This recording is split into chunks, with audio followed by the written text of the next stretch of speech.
Hello friends, welcome to my third video on my Udemy course Solid Waste Management. In this video, I am going to tell you the different treatment methods used for solid waste management. Different processing techniques used for the solid waste management are mechanical volume reduction and the thermal volume reduction. In mechanical volume reduction, we generally compact the solid waste. Means we can call this method as compaction method also. In this compaction mechanism, we used some vehicles for the collection of most municipal waste. To increase the useful life of landfill waste, the solid waste should be compacted. In this method, generally, we are reducing the size of solid waste. In this method, we generally do mechanical size alteration and mechanical component separation. In mechanical size alteration, we get uniform size and considerably reduced size of final product in comparison with its original form. For the reduction of the size of the solid waste, we use shredder, and these shredders consist of blades, and when we put all the solid waste into this shredder, that shredder cuts the whole solid waste and convert the large size solid waste into the smaller size solid waste, and because of that the volume of the solid waste is reduces, and for the further treatment of the solid waste, this lower size material is useful, or we can use it easily instead of the large size material. In the mechanical volume reduction, the second method is mechanical component separation. Means in this, recovery of the resources from the solid waste, and where the energy and the conversion products are to be recovered from the process waste is to be done. In thermal volume reduction, in this method, we also reduce the volume of the solid waste, but in the previous method we reduce the volume with the help of the shredding mechanism, cutting mechanism, but in thermal volume reduction we are burning the solid waste. This method, with the help of this method, we can reduce more than 90% of the solid waste. But due to the more restrictive air pollution control requirement necessary of using a costly control equipment, only few of them methods of thermal volume reduction are working. Because of this thermal volume reduction method, more air pollution takes place, and to avoid the air pollution, nowadays this incineration process is avoided. In this incineration process, we combust the waste material. In the combustion process, what happens? Generally, this solid waste consists of carbon, hydrogen, oxygen, nitrogen, and sulfur as the principal element. And when we burn this solid waste, they get combusted, and different gases are formed as the end product, like carbon dioxide, nitrogen, sulfur dioxide, water vapors, etc. Another method of the thermal volume reduction is mast-fired incinerators. Incinerators are the equipment in which we burn all the solid waste, and that solid waste after heating is get converted into the ash.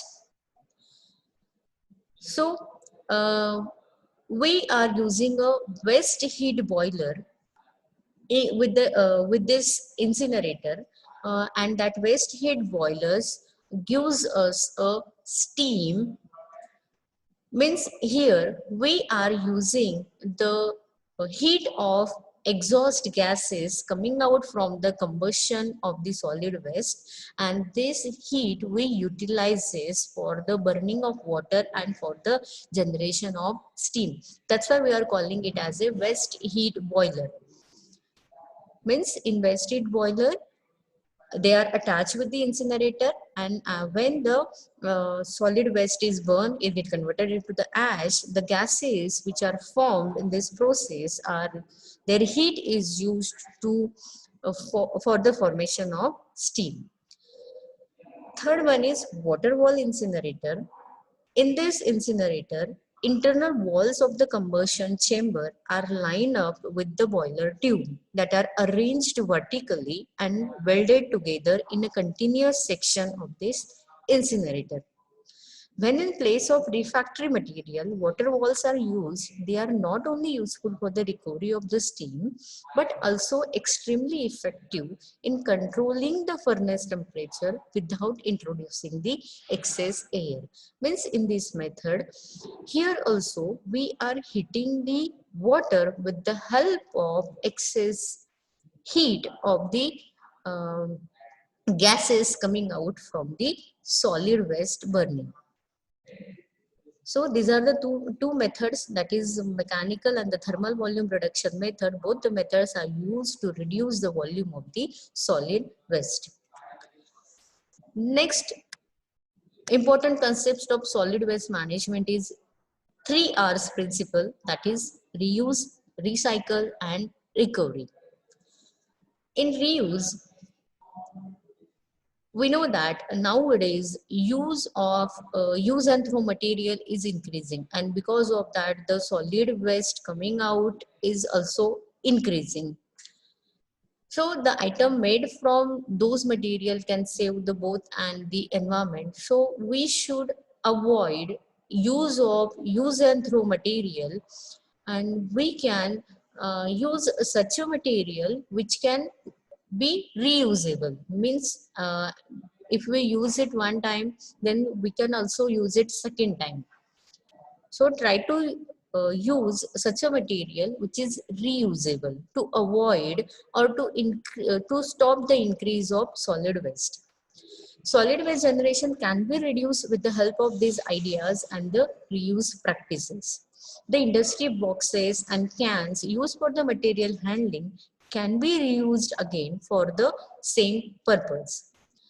Next, next point is recycle. Recycling is the process of changing a old material into a new product.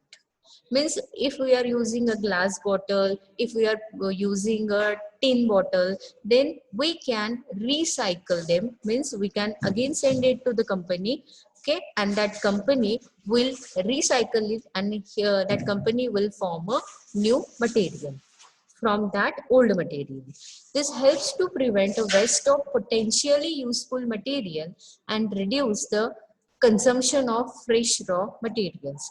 Reducing the air pollution and water pollution. Reducing air pollution means in the incineration, and water pollution means in the landfilling, by reducing the use of conventional waste disposal methods.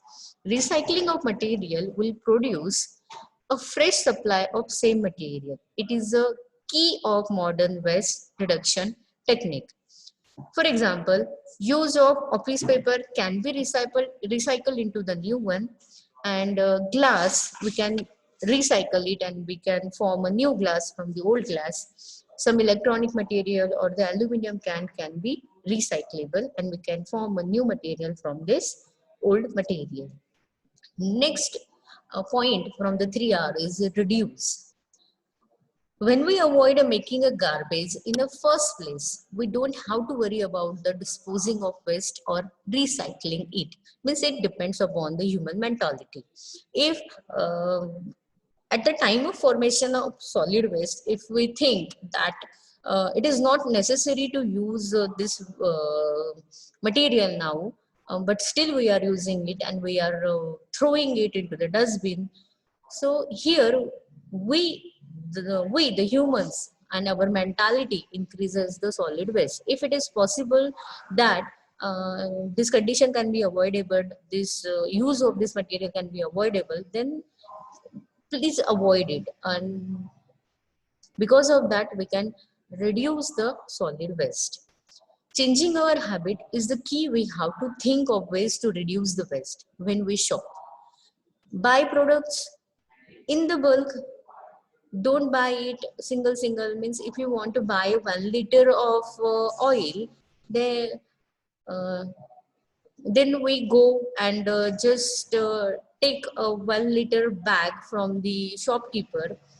But if we buy a 15 liter of oil can, it can reduce the solid waste which formed from the 1 liter of bags. Okay, so try to buy the products in the bulk, and with this we can reduce the solid waste. Larger economy size products or ones in a concentrated form use a less packing and usually a cost less per kg product. Unnecessary use of plastic or paper can be avoided in the packaging. We generally use some disposable goods like paper plate, paper bowl, plastic spoon, paper napkin, and this material form a large amount of solid waste. So to reduce this solid waste, if it is possible to replace it with the durable goods like a ceramic plate, metal, spoons, glass, plastic, drinking cup, dish towel, cloth napkin, so use it. Means you can avoid the formation of large amount of solid waste. Try to replace these disposable goods with the durable goods. Now we will see the disposal methods. First disposal method used in India is a landfill method. In this landfill method, refuse is dumped in a low-lying area inside the earth, partly as a method of reclamation of land, but mainly as an easy method of disposal of dry refuse. As a result of bacterial action, refuse decreases considerably in the volume and is converted gradually into the humans. Means bacteria work on the solid waste and they compost it, and from the composting, humus is formed. It is most insanitary method that create a public health hazard. It also create a nuisance and severe pollution of the environment. Dumping should be outlawed and replaced by the sound procedure.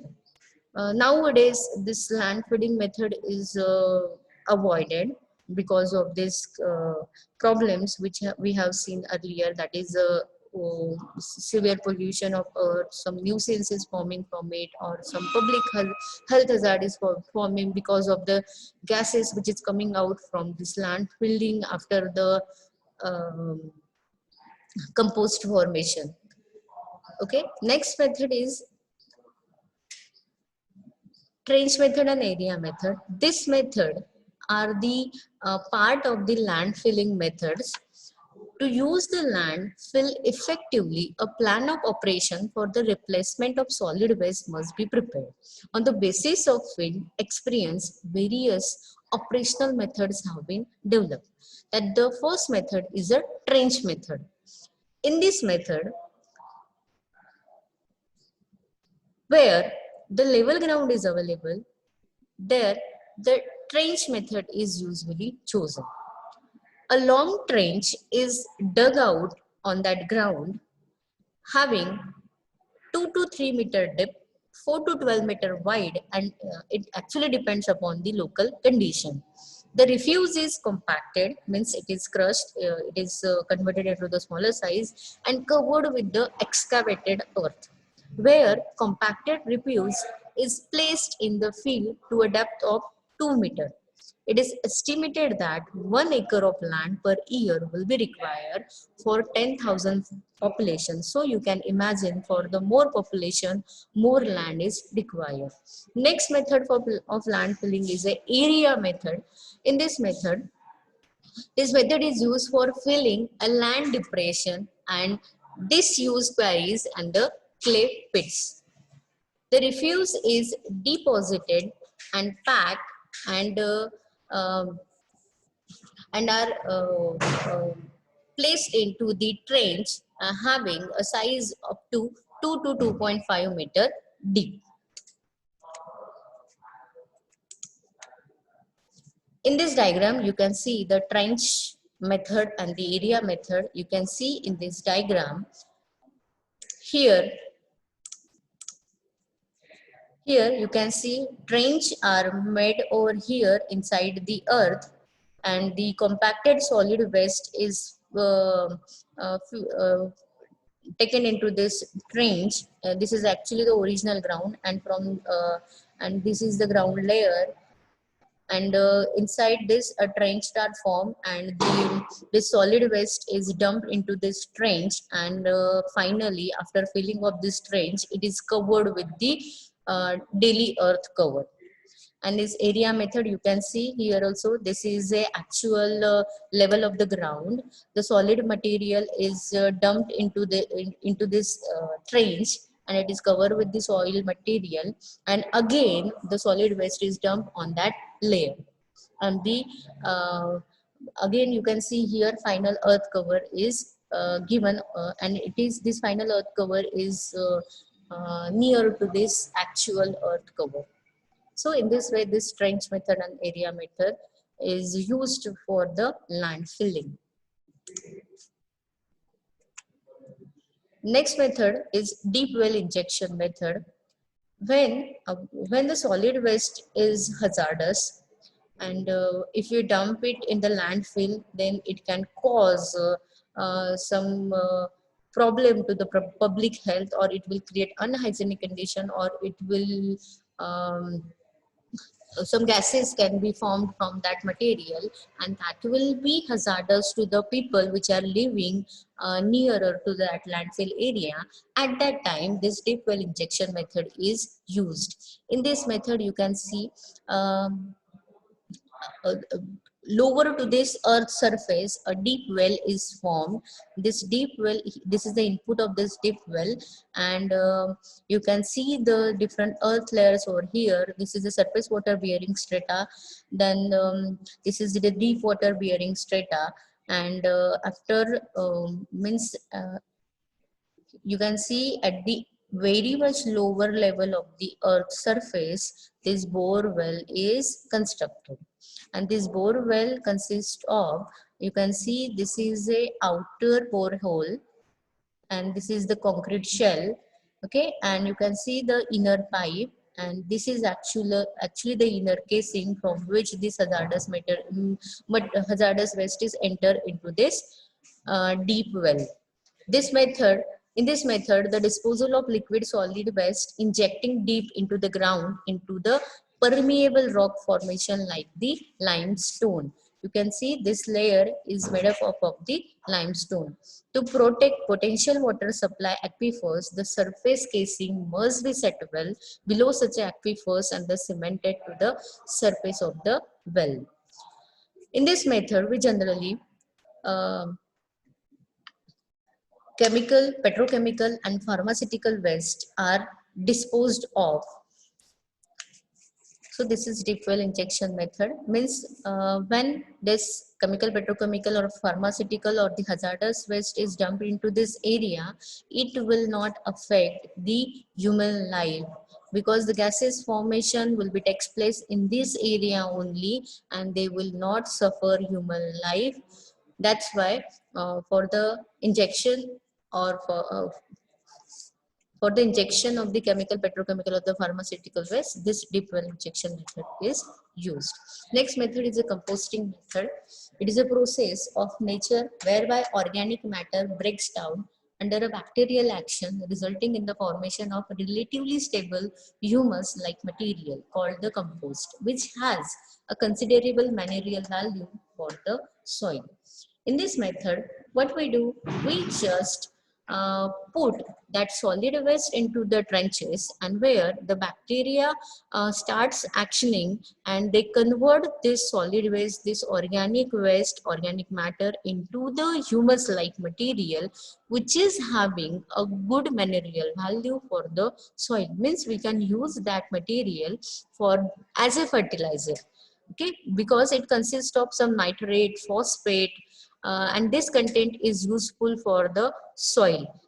So we can also say that this compost, which is the end product of this process, is very good soil builder. The principal byproduct of this composting process is carbon dioxide, water, and the heat. The heat produced during the composting is 60 degrees Celsius or maybe higher over a period of several days, and this heat also helps to destroy eggs and larvae of flies, weed seeds, and the pathogenic agents which are present in that solid waste. This composting method is divided into the two parts. One is open window composting and the second one is mechanical composting. In this picture you can see this shows the open window composting method. In this method, the refuse preferably having a 2.5 to 4 centimeter particle size, and it is placed in a 1.5 meter high and the 2.5 meter wide piles, and this material should have a 60% moisture content. And because of the biological activity, heat starts developing up to the 70 degrees Celsius in the refuse piles, and the microbial reaction shifts from the mesophilic to the thermophilic stage because of increasing temperature.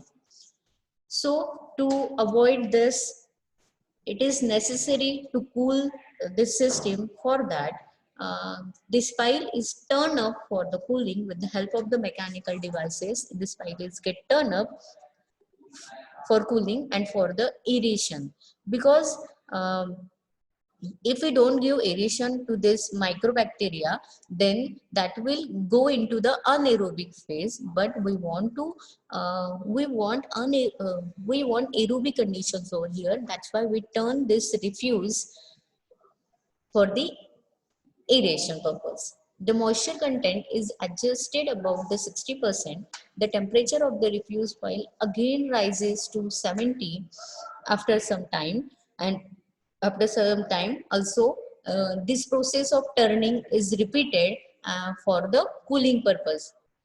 After some time, temperature will not rise and will come to atmospheric range, indicating stabilization of the compost, and it takes actually 7 to 10 weeks. Next method of composting is mechanical composting. In this method, the compost is manufactured on the large scale. The refuse which is used in this compost is first cleared of salvable material such as racks, bones, metal glass items which are rendered to interfere in the grinding. It is then pulverized in the pulverizing equipment in order to reduce the size of the particle to less than 2 inches.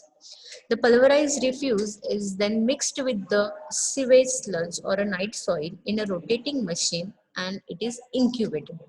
The entire process of composting is complete in 4 to 6 weeks, and this method is also known as indoor method. The second method is a Bangalore method of composting. This method of composting was developed at the Bangalore in India in 1939. It has been recommended as satisfactory method of disposal of town waste and night soil. It is also called the hot fermentation process. Trenches are dug 3 feet deep, 5 to 8 meters broad, and 15 to 30 feet long. It should be located 800 meters away from the city limits to avoid the unhygienic conditions. First, a layer of refuse about the 15 centimeter thick is spread at the bottom of the trench. Over this, night soil is added corresponding to a thickness of 5 centimeter. Then alternate layers of the refuse and the night soil are added in the proportion of 15 centimeter, that is 6 inches, and the 5 centimeter, that is 2 inches respectively, till the heap rises to 30 centimeter above the ground level.